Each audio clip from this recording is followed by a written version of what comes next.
जय हिंद दोस्तों, एक नई वीडियो के साथ आपका स्वागत है। आप सभी लोग अपने पेन कॉपी लेके बैठ जाइए, नोट्स बनाइए। और शिक्षण चैप्टर चल रहा था, उसी में की एक नई हेडिंग है। वो नई हेडिंग ये है कि शिक्षण को प्रभावित करने वाले कारक।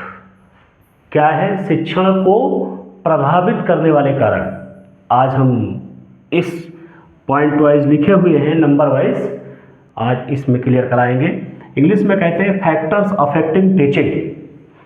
अब देखेंगे, आप सभी लोग पहले वीडियो को समझ लीजिए, फिर उसके बाद आप लिखना शुरू करिए, नोट्स बनाइए फिर। और समय समय से आपको पूरी वीडियो आपको पूरे कोर्स की, कंप्लीट कोर्स की मिल जाएगी। अभी आप लोगों की 21 नवंबर से क्लास चलनी है, इसलिए आप सभी लोग इस वीडियो को एडवांस में देखते रहिए ताकि आपको समय बच सके एग्ज़ाम में। फिर इसलिए कि एग्ज़ाम जब नज़दीक आ जाता है तो पढ़ने से ज़्यादा प्रशिक्षु के अंदर डर बैठ जाता है। इस तरह जो है वो डर में समय ज़्यादा गंवा देते हैं, टेंशन में, थोड़ा सा तनाव में, लेकिन पढ़ने में कम उस समय मन है। यदि आप पहले से धीरे धीरे पढ़ते रहेंगे, रोज़ पढ़ेंगे, तो धीरे धीरे करके आप जो है अपने कोर्स को कंप्लीट कर लेंगे और परीक्षा में आसानी से सभी समझाए गए वीडियो में ये सारे उत्तर और पॉइंट्स आपको याद रहेंगे। तो आइए आज देखते हैं कि शिक्षण को प्रभावित करने वाले कौन कौन से कारक हैं, क्या कारण है इनका, कैसे ये प्रभावित करते हैं। Factors affecting teaching. तो आप देखते, नंबर 1 में है शिक्षा का उद्देश्य। शिक्षा का उद्देश्य पहला पॉइंट है, शिक्षा का उद्देश्य। तो शिक्षा का उद्देश्य ऐसा होना चाहिए कि कौशलात्मक हो, विकासात्मक हो, प्रयोगात्मक हो, तब तो उसका उद्देश्य पूरा होगा ना। स्वतंत्रात्मक हो प्रशिक्षु के लिए कि वो अपनी बात रख सके। तो शिक्षा का उद्देश्य आप लोग समझ गए होंगे। नंबर 2 है व्यक्तिगत भिन्नताएं ना। व्यक्तिगत भिन्नताएं। व्यक्तिगत भिन्नताएं क्या है? आप सभी लोग देखिए, व्यक्तिगत भिन्नताएं ये है कि बालक के अंदर कोई अलग से एक गुण हो ना, या कोई उसके अंदर कमी हो, तो उसकी व्यक्तिगत भिन्नताओं को भी शिक्षण में देखना जरूरी है। कौन देखेंगे? कक्षा अध्यापक देखेंगे जो शिक्षण करा रहे होते हैं। तो व्यक्तिगत भिन्नता को ध्यान में रखना है। ये नहीं कि आप शिक्षण कराए जा रहे हैं, आप पढ़ाए जा रहे हैं, बच्चे के अंदर कोई दिक्कत है, उसको सुनाई कम देता है, दिखाई कम देता है, तो ये व्यक्तिगत भिन्नता है। यानी कि सभी बच्चे को तो ऐसा नहीं कि नहीं दिखाई देगा। कुछ बच्चे ऐसे होते हैं जिनको कलर विजन वगैरह होते हैं, कि दूरदृष्टि दोष और निकट दृष्टि दोष होती हैं, तो ये सभी व्यक्तिगत भिन्नताओं में आते हैं।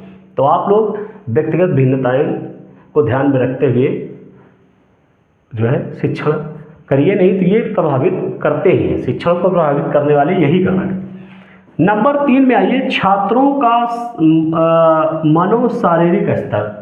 छात्रों का मनोशारीरिक स्तर कैसे?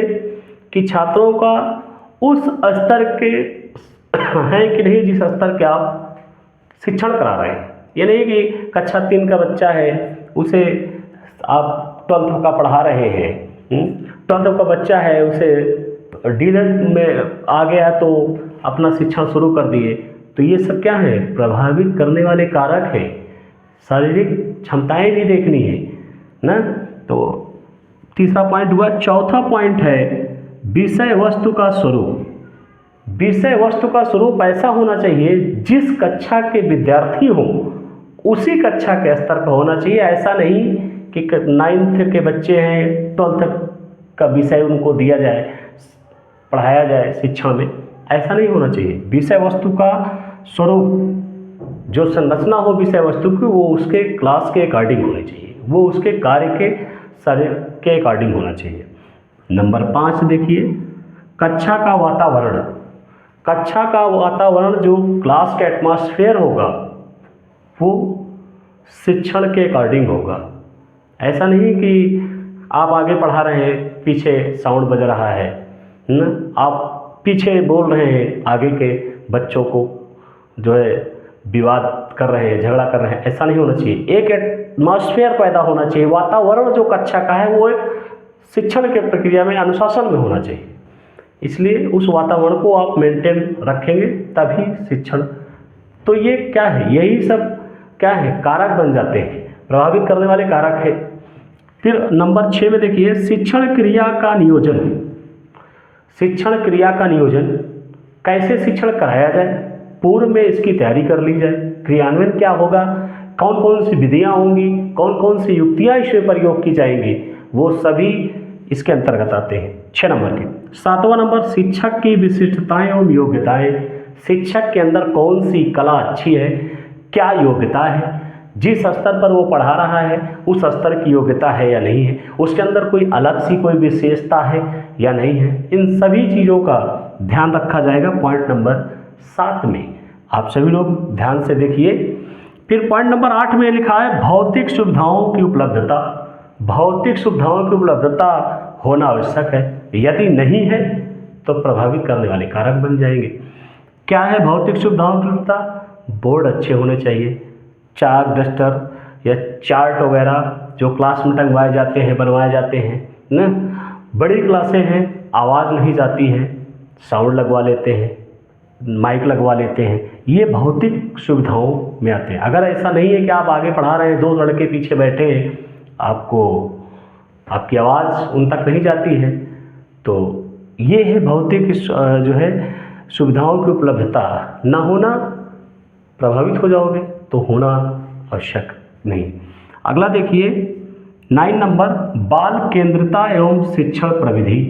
बालक का ध्यान कराना है आपको किसी न किसी तरह। क्लास में कभी कभी ऐसा होता है कि आप सीधे जाके पढ़ाने लगते हैं, तो पहले उनसे बातें करिए, समझिए, उनके मनोभाव को समझिए, उनके केंद्रितता को समझिए कि बालक हम पढ़ाने जा रहे हैं, इसका ध्यान कहाँ है, कैसे है। शिक्षण प्रविधि का भी पूरा फॉलो करना पड़ेगा कि आप फॉलो नहीं करेंगे, यही सब कारक बन जाते हैं प्रभावित करने वाले।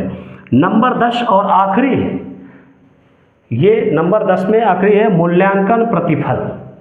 मूल्यांकन प्रतिफल क्या है, मूल्यांकन प्रतिफल वह है जिसमें बालक को क्या पढ़ाया गया, कितने बालक सफल हुए, कितने असफल हुए, सफलता का क्या सहयोग रहा, कि क्या शिक्षण रहा, और असफलता का क्या कारण रहा, ये सभी मूल्यांकन प्रतिफल में आते हैं पॉइंट नंबर 10 में। तो आप सभी लोग इस वीडियो को शेयर करिए, चैनल में अपना नोट्स बनाइए, देखिए पूरी वीडियो को, और अब मिलेंगे अगली वीडियो के साथ। जय हिंद दोस्तों।